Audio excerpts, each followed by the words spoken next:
네, 안녕하세요. 김은수 한사입니다. 자, 이제 원산지 관리사 1과목 시작하도록 하겠습니다. 자, 제가 이제 1과목에서 가지고 나온 목표가 있다면 일단은 여러분들이 사실은 우리가 조금 창피한 얘기지만 우리들은 이제 관세가 무엇인지조차 사실은 제대로 알지 못합니다. 네, 그래서 관세가 뭐 이제 수입할 때 납부하는 세금이다. 요 정도는 뉴스에서 봐서 알아요. 알고 있지만은 실질적으로 이 관세라는 것이 왜 납부돼야 되고 어떤 이제 근거로 산출이 되고 그리고 FTA와는 또 어떤 관련이 있는지 이런 것들에 대해서 사실은 아직 제대로 알지 못합니다. 자, 그래서 제가 이제 OT 시간에도 말씀드렸지만 제가 가지고 나온 목표 비전공자도 이해하기 쉬운 그런 이제 용어 설명서부터 이렇게 친절하게 이제 들어가는 그런 강의를 하려고 하고 있고요. 특히나 이제 1과목 같은 경우에는 나머지 과목들 2, 3, 4과목, 2, 3, 4과목으로 가기 전에 아주 이제 기초를 다지는 그런 과목이다 보니까 어렵진 않습니다. 미리 말씀드려요. 어렵진 않습니다만은 여기에서 이제 용어의 정에서부터 쭉 이제 기초를 다지고 법 과목이란 것이 이런 거구나. 개념을 좀 다지고 자, 이렇게 나가면 되겠습니다. 그래서 제가 이제 열심히 강의를 하겠습니다. 자, FTA 정의부터 한번 알아볼게요. 그럼 FTA가 도대체 뭐냐?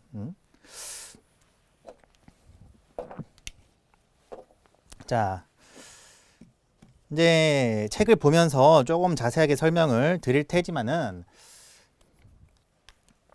FTA라는 것은 조금 이제 쉽게 설명드리면은 처음에 우리가 이제 한 반이 있어요.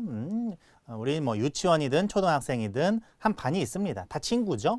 다 친구예요. 근데 원래는 얘네들이 이제 한 반에만 30명, 40명 있다라고 치면 서로 허물 없이 친하게 지내면서 완전히 이렇게 이제 아웅다웅하지 않고 아기자기하게 그렇게 친구처럼 지내는 것이 가장 이상적이겠죠. 자, 그런데 현실은 어때요? 현실은 그렇지 못하죠.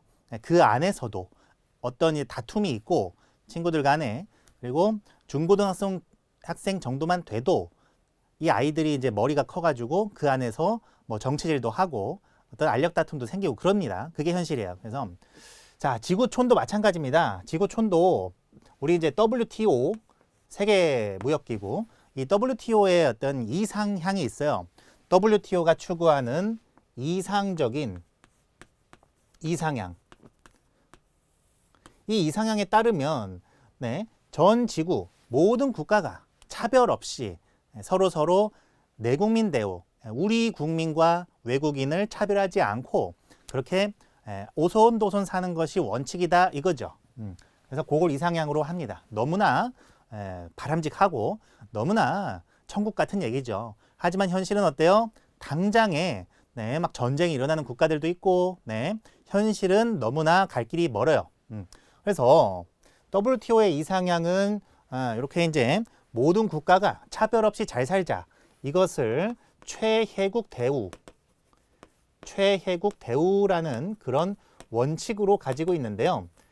가장 해가 이게 좋다 할 때 그 해자죠. 그래서 가장 좋은 대우를 외국에 해줘라. 즉 우리나라 국민이든 외국 국민이든 우리나라 물건이든 외국 물건이든 차별 없이 대해라. 최상의 대우를 해라. 그게 최혜국 대우입니다. 그래서 이 WTO의 이상적인 전 세계가 이제 추구하는 이상적인 형태라고 볼 수가 있겠는데 하지만 이제 현실적으로는 힘들기 때문에 우리가 FTA를 통해서 지금 이게 유럽이거든요. 유럽과 한국 이게 한 EU FTA예요. 그래서 유럽과 한국 둘 간에 잘 먹고 잘 살자라는 그런 취지로 체결이 되는 것이 FTA죠. 그래서 이 FTA는 다자간 FTA도 있긴 합니다만 이제 원칙적으로는 이제 양 국가 간에 이렇게 이제 1대1로 체결이 되는 것이 원칙이죠. 그래서 이 FTA를 좀 잘하는 사람들 혹은 원산지 관리사를 자격증을 취득한 사람들도 사실은 잘 이제 잊어버리기 쉬운 게 그 상황인데 그게 뭐냐면은 만약에 EU와 한국이 이렇게 이제 FTA를 맺었다고 쳐요. 그러면 EU에 유리한 것도 못 참는 것이고 한국에 유리한 것도 못 참는 거예요. 그래서 양 국가가 동등하게 이렇게 양 국가에 동등한 혜택을 주도록 체결되는 것이 FTA입니다. 그래서 FTA로 뭔가 이제 관세를 다운시키거나 관세를 낮추거나 하게 되면은 그 관세를 낮추는 비율을 EU와 한국이 동일하게 누리게 되는 거지. 뭐 EU만 관세율이 낮아지고 뭐 한국만 낮아지고 이게 아니라는 거죠. 네. 그런 겁니다. 그래서 이 FTA를 체결하는 그 당사자 간에는 동등한 서로 상호 동등한 그런 이제 혜택을 이제 무역적으로 부여하는 것이고, 자, 그럼 여기서 중요한 게 있어요. EU와 한국 간에만 이렇게 이제 FTA를 체결을 하면 미국이라든가 뭐 다른 나라들, 중동이라든가 일본이라든가 이런 나라들은 그 FTA에 대해서 어떻다는 얘기입니까? 네, 그 FTA의 어떤 혜택 범위를 벗어나 있는 거죠. 즉 FTA는 FTA 단점이라고 할 수가 있는데요. 이 FTA라는 것은 배타적이라는 거죠. 배타적. 배타적이라는 게 어떤 뜻입니까? 배타적. 네. 우리 그 울타리 안에만 들어와 있는 우리 패밀리만 챙기고 그 패밀리 바깥에 있는 사람들한테는 뭐죠? 네, 손님 대우, 그냥 손님인 그런 어떤 이제 제3자의 그런 대우만 해준다라는 거죠. 그래서 좀 여러분들이 자, WTO의 이상향인 최애국 대우 원칙을 이제 보게 되면은 이것과 이제 상당한 괴리가 있다는 것을 알게 돼요. 네. 최애국 대우 원칙 같은 경우에는 일단은 내국민 대우, 네, 내국민 대우라고 해가지고 국민 간의 차별이 없어야 된다. 네. 그리고 물품이라든지 서비스 이런 것들도 차별을 두지 말자. 네. 그리고 정보에 대한 공개, 정보에 대한 공개를 해라. 그리고 관세 등을 관세 등을 납부하게 하지 마라. 자, 이런 거거든요. 다 보면 이게 다 뭡니까? 무역에서 이 무역을 원활하게 하기 위해서 모든 것들, 모든 장애물을 다 싹 쓸어버리자는 그런 취지예요. 그게 최애국 대우 원칙이죠. 자, 그런데 이제 FTA를 보게 되면 EU와 한국 간에는 이런 이제 장애물을 없애버린 게 맞죠. 하지만 뭐 일본, 미국, 중국 이런 나라들은 그런 게 아닙니다. 그래서 배타적이라는 거는 그 당사자끼리만 국한되는 그런 혜택을 서로 이제 향유한다라고 볼 수가 있어요. 그런 겁니다. 자, 그래서 이 FTA는 WTO가 추구하는 최애국 대우 원칙과는 상당한 이제 괴리가 있다라고 볼 수가 있겠고요. 이제 이것이 이제 아래에서부터 이상적인 최애국 대우 원칙으로 가는 가장 요 밑에 길목쯤에 있는 것이 FTA예요. 그래서 FTA가 여기에 위치를 합니다. 상호 관세에 대한 철폐죠. 네, 그게 FTA입니다. 관세가 무엇인지는 이따가 배우실 거예요. 자, 그리고 FTA보다 조금 더 발전된 형태가 있는데 공동관세 부과입니다. 네, 공동관세란 무엇이냐? 만약에 예를 들어서 EU 국가 간에 예를 들어서 뭐 프랑스와 독일 이렇게 공동관세 제도를 이제 확립했다라고 치면은 이 프랑스와 독일 간에 이제 이렇게 울타리가 이렇게 있고 그 울타리 안에 들어와 있는 국가들이죠. 두 나라가. 근데 울타리 밖에 만약에 미국이 있어요. 이 미국에서 물품이 들어옵니다. 그러면 그 미국에서 들어오는 물품에 대해서 프랑스든 독일이든 똑같은 관세율을 부과하겠다라는 것이 공동관세죠. 공동관세. 그래서 공동관세 제도까지 이렇게 이제 발전이 되게 되면 이 공동관세 제도를 이제 채택하고 있는 그 울타리는 이제 미국이라든지 뭐 러시아라든지 다른 제3자의 입장에서 봤을 때는 얘네가 하나의 묶음처럼 보이는 거죠. 묶음. 그래서 하나의 어떤 경제 공동체로서 이렇게 영향력을 행사할 수 있는 그런 위치로 갈 수가 있다는 거죠. 그게 공동관세입니다. 자, 그 다음에 어떠한 생산, 시설, 서비스 이런 것들의 상호 공유 제도까지 발전할 수가 있어요. 그래서 자, 여러분들이 이제 최근에 EU에서 이제 영국이 브렉시트 사태로 탈출했다는 사실을 좀 알고 계실 텐데 그 영국이 이제 탈출하게 된 계기가 된 게 이런 이제 생산 시설이나 이런 서비스나 어떤 노동력의 공유 때문에 그래요. 그래서 영국 같은 경우에는 이제 이민자들을 이제 받았어야 됐단 말이죠. EU의 정책에 따라서. 그래서 그 EU 국가 내에서는 EU 안에서는 이 이제 노동력 노동력들이 대부분 이민자들이 많이 이제 문제가 좀 됐었는데 그 이민자들이 여기도 갔다가 저기도 갔다가 할 수 있다 보니까는 영국이 이제 또 잘 사는 나라 아니겠습니까? 그러니까 이민자들이 영국으로 너무 많이 이제 몰렸단 말이죠. 그걸 영국 국민들은 상당히 이제 불편해했어요. 자, 그런 것들이 좀 이유가 돼서 영국이 이제 브렉시트로 못 살겠다 하고 탈출을 한 거죠. 네. 그래서 EU는 이러한 노동력이나 생산이나 서비스에 대한 공유까지 이루어지고 있더라라는 겁니다. 자, 그리고 한 단계 더 발전하게 되면 공동 정책, 경제 정책을 이제 쓰는 그런 위치까지 올라가게 돼요. 그래서 EU라고 하면은 그 EU 전체가 경제 정책에 대해서는 동일한 노선을 간다. 그래서 만약에 예를 들어 가지고 이 공동 경제 정책이 아닌 그런 울타리 같은 경우에는 이게 사공이 너무 많아 가지고 배가 산으로 갈 수 있단 말이죠. 하지만 공동 정책을 쓰는 울타리 같은 경우는 어때요? 하나의 방향으로 쫙 뻗어나갈 수 있다는 거죠. 그래서 지금 요 4단계까지 온 겁니다. 자, 그러면 마지막 5단계는 초국가적 기구 설치예요.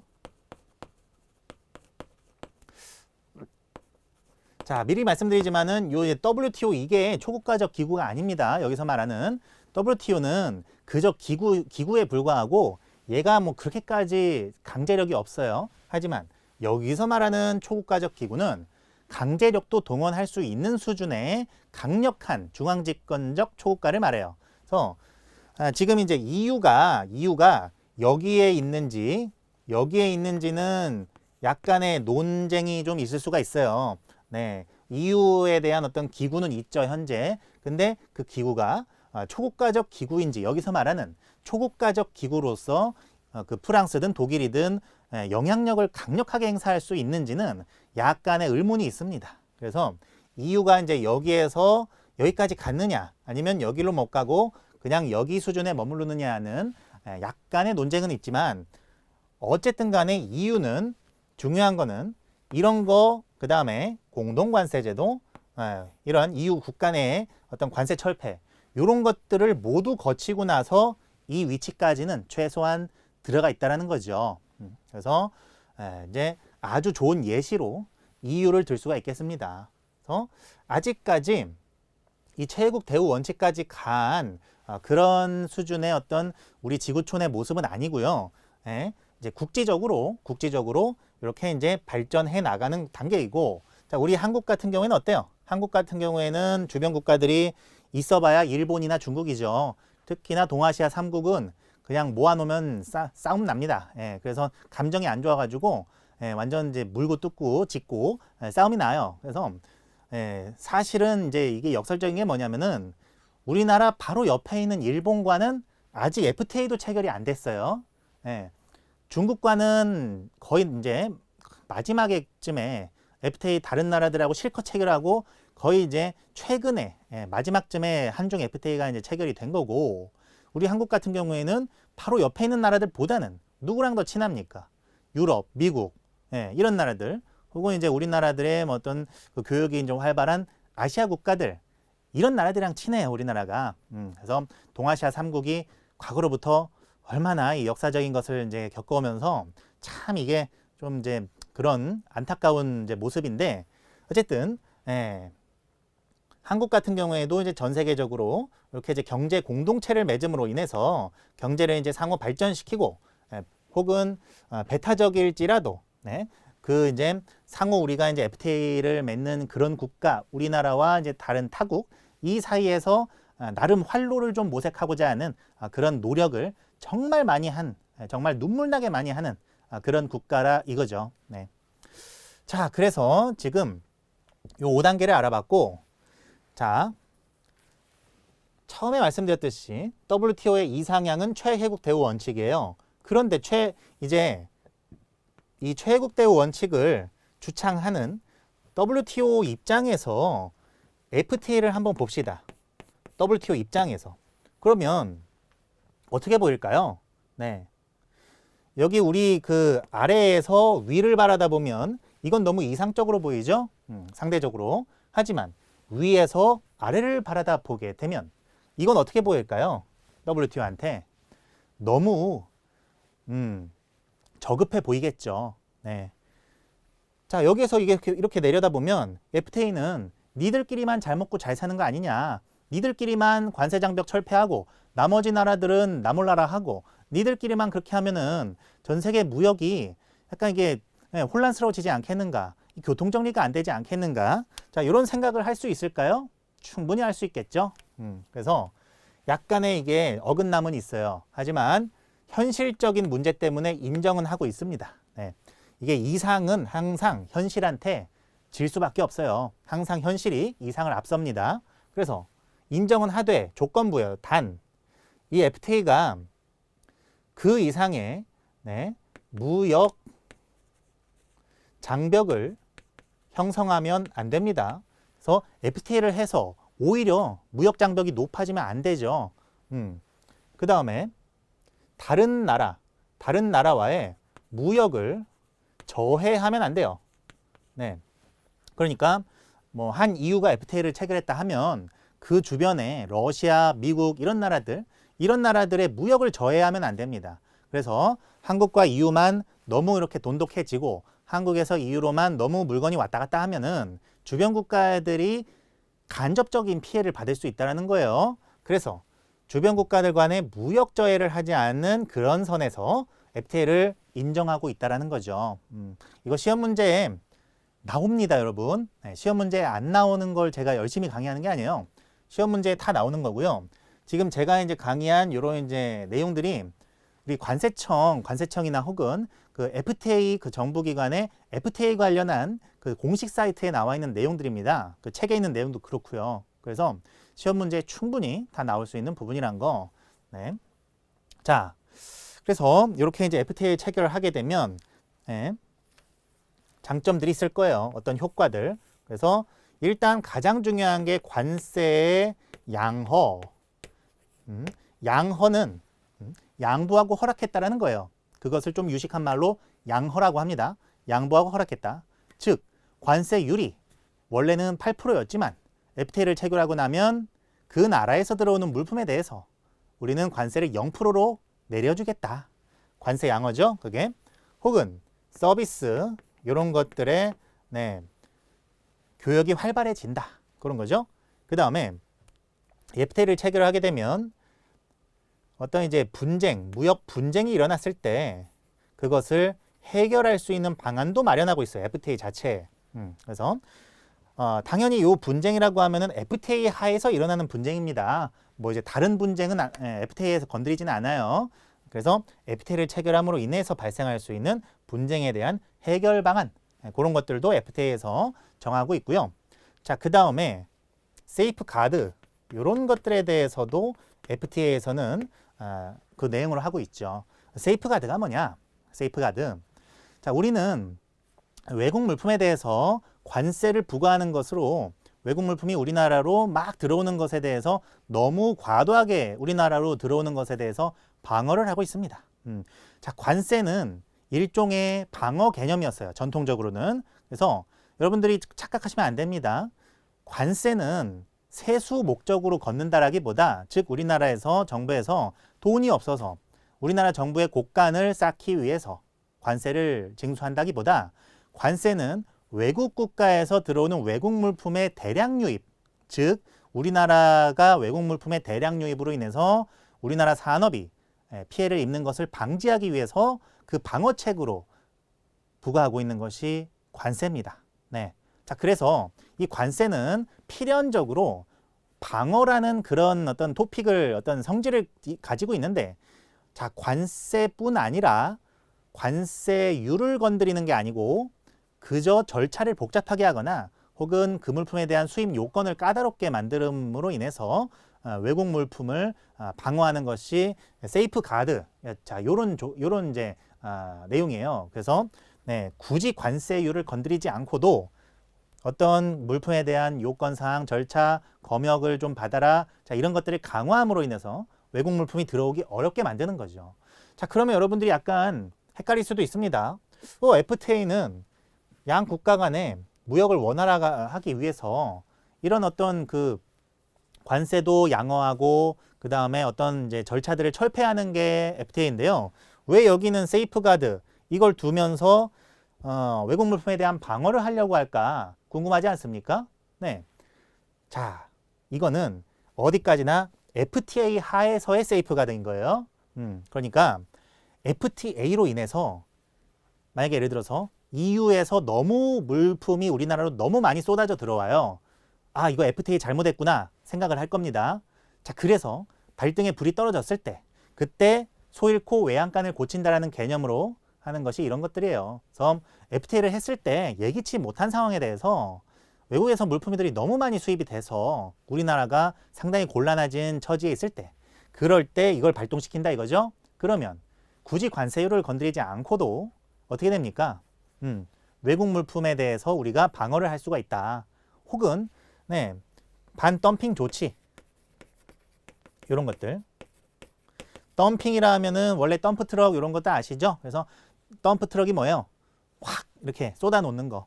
그래서 외국에서 우리나라로 물품이 이렇게 쏟아지듯 들어온다 해가지고 덤핑이라고 하는데 그 덤핑을 이 안티라는 뜻이 있습니다. 그래서 그 덤핑을 방어하는 조치다 해가지고 반덤핑 조치 이런 것들도 있어요. 그래서 이 세이프가드와 이제 반덤핑 조치는 적절하게 관세율을 건드리기도 하고 혹은 관세율을 안 건드리고도 이런 절차들을 까다롭게 함으로써 외국 물품에 대한 우리나라의 산업을 보호하는 그런 조치들이 되겠습니다. 그래서 FTA 안에 이런 것들이 포함이 다 됩니다. 내용적으로. 네. 자, 그래서 이렇게 이제 FTA를 체결하고 나면 어떤 효과가 생길까요? 뭐 당연히 효과적으로는 당연히 무역 창출이죠. 그래서 무역 의존도가 높은 우리나라로서는 FTA는 워낙에 중요한 국가적 과제일 수밖에 없었고요. 우리나라는 거의 세계적으로 굉장히 많은 FTA를 체결하고 있는 국가입니다. 우리나라가 지금까지 체결한 FTA 중에서 이따가도 보실 거지만은 체결 안 한 국가는요. 아직까지 일본 정도가 정말 중요한 국가 중에 일본 정도가 있습니다. 자, 그래서 나머지 국가들과는 거의 전부 체결을 했다라는 거죠. 그러니까 우리나라는 뭐 지구촌으로 따지면 거의 뭐 핵인싸라고 불러도 무방한 그런 국가입니다. 자, 그래서 여기까지 알아보셨고, 자, 제가 지금까지 강의한 내용이죠. 그래서 이 FTA란 협정을 체결한 국가 간의 무역 장벽을 철폐함으로써 자, 배타적 무역 특혜를 부여하는 거죠. 정리합시다. 자, FTA는 경제 통합을 위한 가장 기초적인 단계예요. 그래서 여기 가장 기초 단계에 FTA가 위치를 하죠. 그 다음에 경제 통합 심화 정도에 따라 5단계로 구분 가능합니다. 그래서 제가 이렇게 5단계 말씀드렸고요. 책으로 가서 자세하게 보시죠. 자, 책으로 가서 그 5단계 표가 있죠. 네, 표를 보시면 이제 그 단계도 표. 네. 자, 역내 관세 철폐, 즉 여기서 역내라고 하면은 울타리 내부를 말해요. 네, 여러분들 단어 나왔다고 해서 어려운 단어 나왔다고 해가지고 여러분들이 약간 긴장하시거나 이럴 필요 전혀 없습니다. 역내라고 하면은 이 FTA나 이런 것들이 체결된 그 울타리 내부를 말합니다. 그래서 그 울타리 내부에서 관세를 철폐하겠다. 서로 자유무역협정 FTA죠. 자, 여기에 공동관세부가 그래서 공동관세 이쪽이죠. 두 번째 제3자에 대해서 이 울타리 내부에 있는 사람들끼리는 공동관세를 부과하겠다. 자, 그 다음에 역내 생산 요소의 자유이동 보장, 공동시장입니다. 그래서 EU가 여기까지는 확실하게 가 있고요. 자, 그 다음에 역내 공동경제정책 수행, 경제동맹이라고 합니다. 네. 그 다음에 초국가적 기구의 설치 운영, 완전경제통합이라고 불리죠. 그래서 아직까지는 제 생각으로는 아직까지 EU가 여기까지 가지는 않은 것 같아요. 자, FTA 협정의 주요 범위로 넘어갈게요. 그래서 제가 말씀드렸다시피 관세 양화가 가장 중요하죠. 가장 중요합니다. 그래서 어쨌든 간에 무역이라 함은 서비스보다는 물품이 주가 될 수밖에 없는 것이고 아직까지는 그래서 이 물품에 부과되는 관세를 양허, 네, 관세를 다운시켜 주는 것이다. 그게 관세 양어입니다. 자, 참고적으로 관세란 무엇인가 조금 더 깊게 들어가 볼게요. 자, 관세는 우리나라가 이렇게 있을 때 외국에서 우리나라로 들어오는 물품, 외국 물품이라고 합니다. 외국 물품에 대해서 우리나라에서 일정 퍼센티지의 세금을 매기는 겁니다. 몇 퍼센트냐고요? 다 달라요. 물품의 종류에 따라서. 웬만하면 8%고요.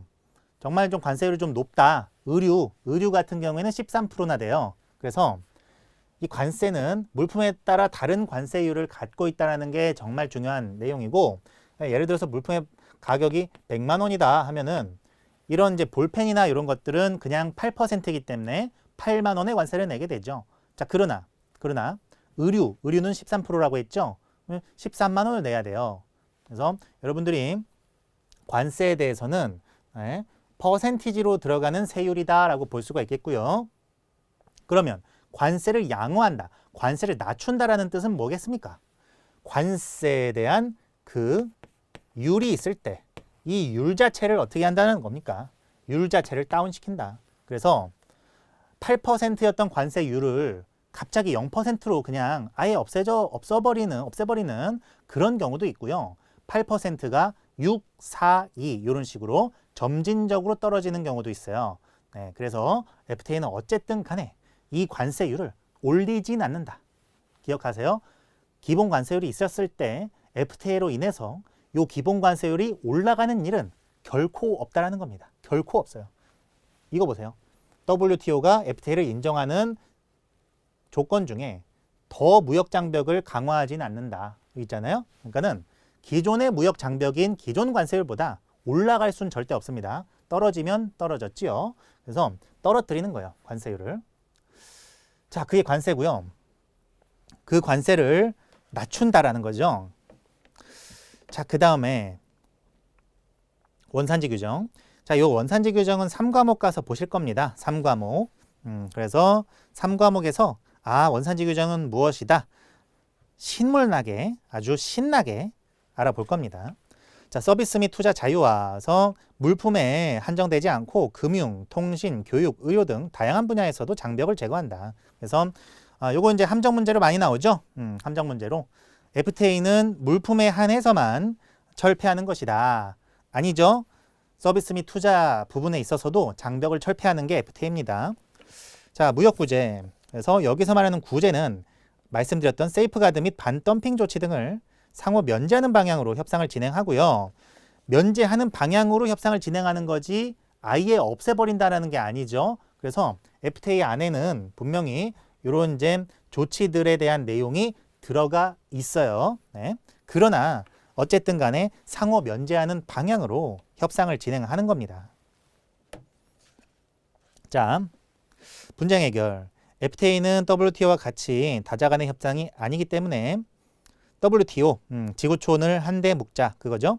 다자간의 협상이 아니기 때문에 다른 국제기구의 분쟁 해결 절차에 따르지 않고 당사국 간 분쟁 해결 절차를 별도로 마련하고 있습니다. 그래서 분쟁 해결 말씀드렸던. 자, 이제 넘어가면 최혜국 대우 원칙이 나옵니다. 자, 그거 보기 전에 이제 방금 말씀드렸던 거 PPT로 정리 한번 해볼게요.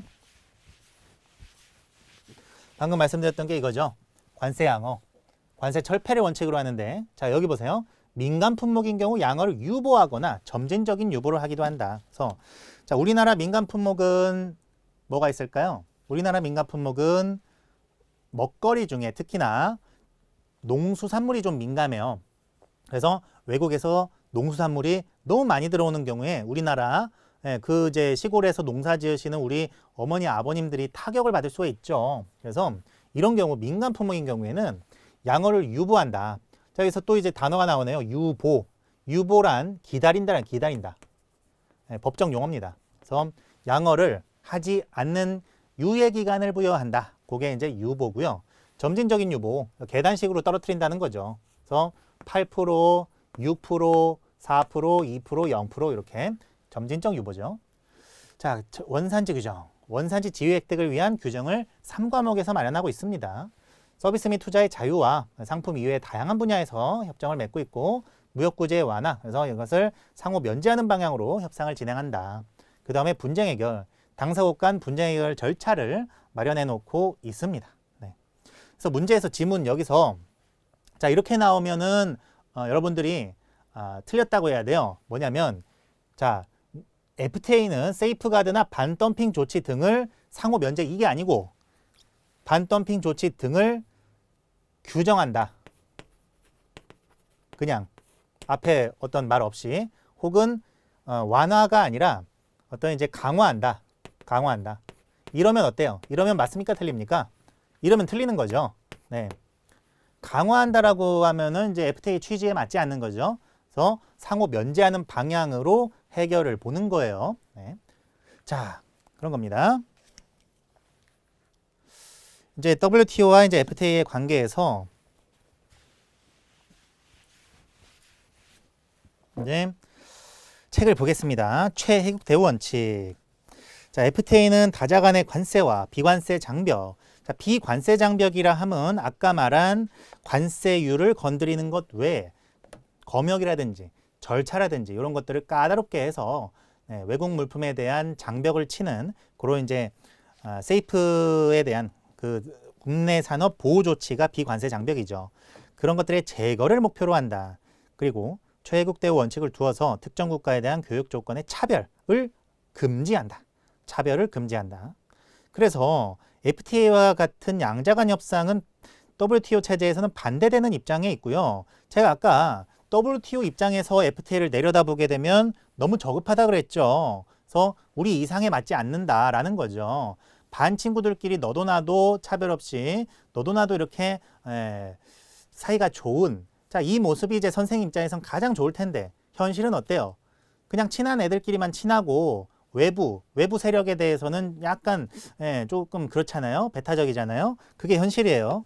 자, 그래서 WTO에서는 FTA 협정으로 인해서 기존보다 더 높은 장벽이 설치되지 아니할 것, 그 다음에 무역 원활화를 저해하지 않을 것을 조건으로 최혜국 대우의 예외를 인정한다. 그러니까 최혜국 대우 원칙 안에 FTA가 포함이 되어 있는 것이 절대로 아니죠.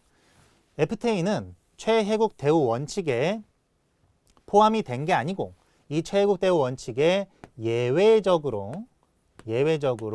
인정을 받고 있는 것이 FTA다 이거죠. 네, 그런 겁니다. 자, WTO의 기본 원칙 보시면 다음에 기본 원칙을 운영한다. 그래서 최혜국 대우 외국도 우리나라랑 똑같이 대하자. 그게 최혜국 대우고요. 내국민 대우. 네, 외국인도 우리나라 국민과 똑같이 대하자. 혹은 물품도 차별을 하지 말자. 자, 시장 접근성. 이것은 관세나 이런 것들에 관세나 조세 이런 것들을 제외한 재화와 용역의 공급 이런 것들에 대해서도 제한을 전부 철폐하도록 하는 방해금지 원칙. 그래서 제한 철폐입니다. 어쨌든. 자, 투명성 원칙. 그래서 정보를 공개해라. 외국에 대해서 정보를 숨기지 말고 공개해라 이거죠. 자, 다 읽어보니까 어때요? 가능할 것 같습니까? 솔직히 실현 가능성 없는 얘기죠. 지금 당장도 뭐 미사일 날아다니고 뭐 저 총 날아다니고 하는 판에 조금 이상적인 얘기입니다. 사실. 자, 그래서 FTA 효과를 보시면 이제 무역 창출 효과죠. 만약에 FTA 효과 문제 지문에서 국내 산업 보호 효과 이렇게 하면 맞습니까? 틀립니까? 그냥 완전 이제 여러분들이 그런 건 0.1초 만에 틀렸다고 찾아내야 됩니다. 자, 제조시장 활성화 효과. 시장 활성화 효과 있겠죠? 그래서 외국에 물품을 많이 팔 수가 있기 때문에 제조시장 활성화 당연히 됩니다. 투자 증대 효과도 되고요. 자, 그러면 이제 우리나라의 FTA 추진 현황으로 넘어갈게요. 자, 이 FTA를 배우시는 첫 교시이기 때문에 제가 특별히 이 그림을 한번 그리겠습니다. 네. 자, 상당히 그 피카소적으로 제가 그릴게요. 특징만 잡아서 피카소에 제가 빙의해가지고 이렇게 그리겠습니다. 자, 그렸는데 대충 아시겠죠? 자, 그래서 이쪽에 이제 우리 한국이 있다라고 치면은 이제 우리나라와 FTA를 맺고 있는 다양한 국가들이 있어요. 일단은 자, 중요한 거는 제가 3개 그룹으로 나눠서 보여드릴 겁니다. 첫 번째가 유럽 쪽에 유럽. 그래서 첫 번째는 EU, EFTA.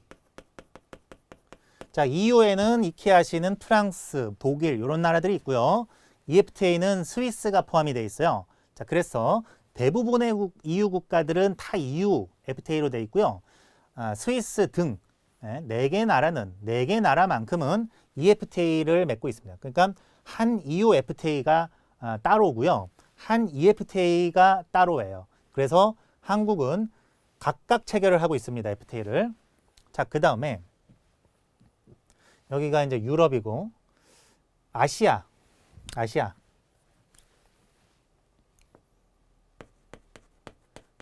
자, 아시아 같은 경우 가장 중간에 이제 중국이 있죠. 한중 FTA.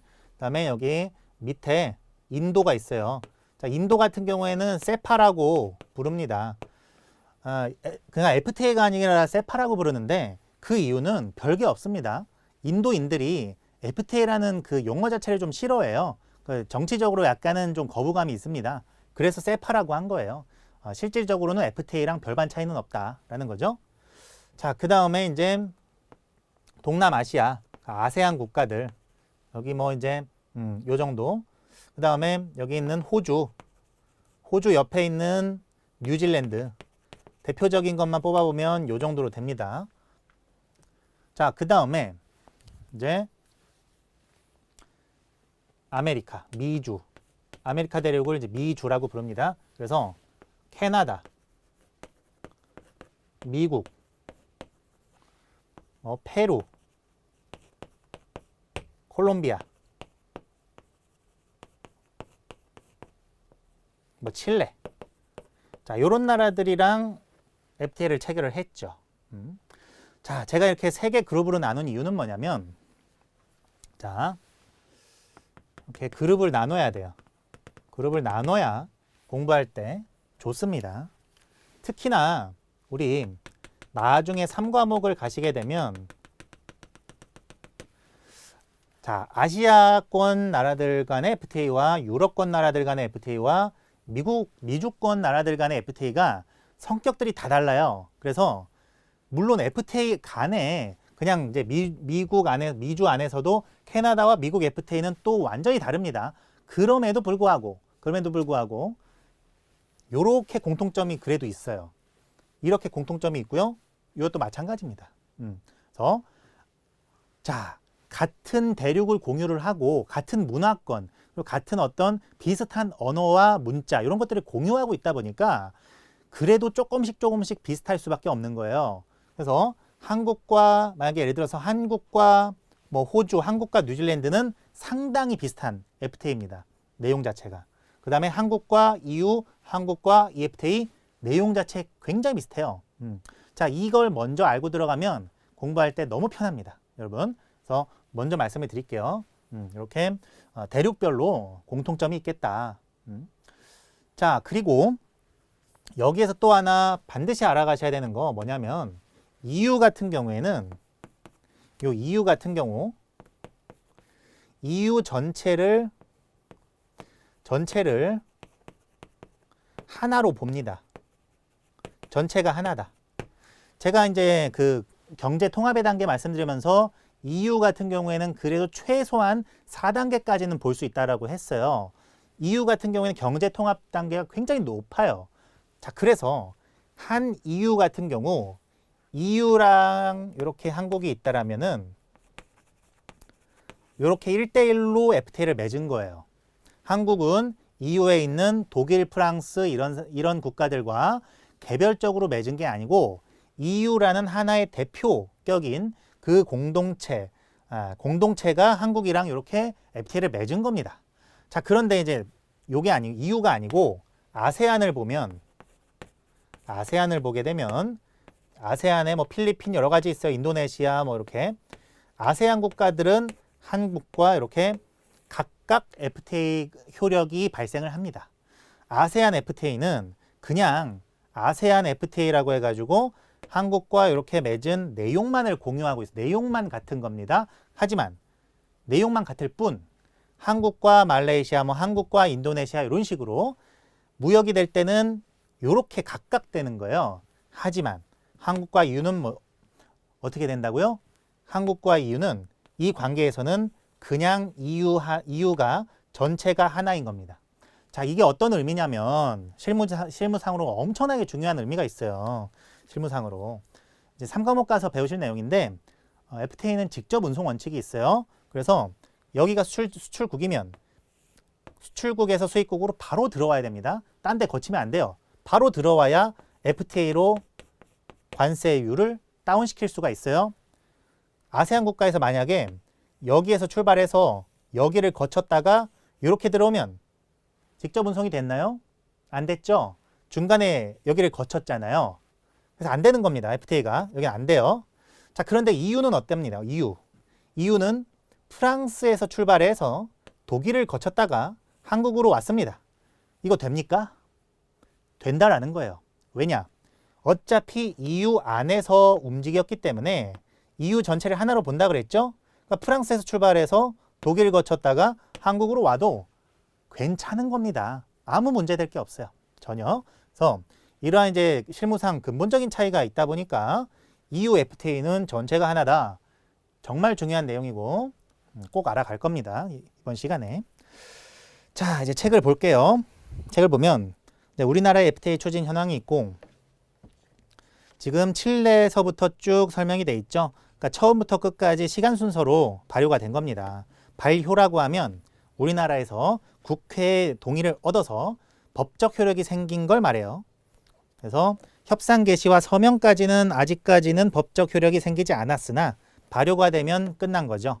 그래서 칠레 2004년부터 시작해서 싱가포르서부터 해서 쭉 내려오면은 영국과 RCEP까지. 그러니까 영국은 원래 EU에 속해 있다가 EU를 탈퇴하면서 우리나라와 한영 FTA로 이렇게 체결이 된 거죠. 자, RCEP은 뭐냐? RCEP은 여기 동아시아 이렇게 한국과 이렇게 동아시아권 국가들 요렇게 맺어진 게 RCEP이에요. 이렇게. 그래서 RCEP 같은 경우에는 다자간 FTA입니다. 자, 넘겨보시면 이제 EFTA 4개국, 그래서 유럽 4개국입니다. 스위스, 노르웨이, 아이슬란드, 리텐슈타인, 스노아리, 암기식 스노아리로 외우시면 좋습니다. 자, 그 다음에 아세안 10개국. 그래서 이것도 이제 외워두세요. 자, 이 아세안 10개국이 있고 또한 필리핀이나 이런 FTA는 또 이제 따로 이제 FTA가 이제 체결되는 그런 이제 형편인데, 베트남 FTA도 아세안이랑 따로 이제 별도로 존재를 해요. 그러니까 그게 무슨 말이냐면 한국과 아세안 이렇게 아세안의 어떤 FTA 내용을 가지고 필리핀이 우리나라와 아세안 FTA의 내용을 가지고 우리나라와 교역을 할 수도 있고요. 혹은 아세안이 아니라 한 베트남 이걸 가지고도 무역을 할 수가 있어요. 그러니까 한국과 베트남 같은 경우에는 아세안 FTA로도 가능하고 한 베트남으로도 가능한 겁니다. 선택이에요, 선택. 그래서 무역 당사자들끼리 유용한 거, 자기들한테 유리한 규정을 갖다가 선택해서 쓸 수가 있어요. 그런 겁니다. 그래서 베트남 같은 경우 이렇게 이제 아세안도 체결이 돼 있고 베트남도 따로 체결돼 있다. 참고적으로 알아가시고요. 자, EU는 27개국이나 되죠. 한 번씩 쭉 봐야 됩니다. 자, 중미 같은 경우에는 여기 이제 아메리카 대륙에 있는 5개국입니다. 자, 그 다음에 RCEP 같은 경우 이제 최근에 체결이 돼서 상당히 중요하죠. 한국과 아세안 10개국, 중국, 일본, 호주, 뉴질랜드 요렇게 되어 있어요. 자, 그 다음에 이제 서명 타결된 FTA 보시면 이제 인도네시아, 이스라엘, 캄보디아, 필리핀 이렇게 되어 있는데 지금 인도네시아, 이스라엘, 캄보디아 요 정도는 지금 발효가 된 상황입니다. 그래서 이게 이제 법령 개정이 계속 되고 있기 때문에 법령 개정이 계속되고 있어서 책에는 업데이트가 안 돼 있지만 참고해 주세요. 어차피 3과목 가서 또 배우실 내용입니다. 자, 그 다음에 협상 중인 FTA, 이건 이제 협상 중이죠. 그래서 미래의 어느 시점에는 타결이 되고 발효가 될 것으로 예상이 됩니다. 자, 이렇게 해서 첫 교시를 마쳐봤어요. 자, 첫 교시는 사실은 시험 문제에 나올 수 있는 내용이 그닥 많지는 않았습니다. 하지만 우리가 FTA란 무엇인가를 배우고 그 다음에 이제 2교시부터 쭉 혹은 2과목부터 쭉 배우는 어떤 기틀, FTA란 무엇이다. 자, 요것을 배우신 것에 이제 의의를 두고 워밍업을 좀 해봤고요. 다음 시간부터는 이제 본격적인 내용으로 나가도록 하겠습니다. 감사합니다.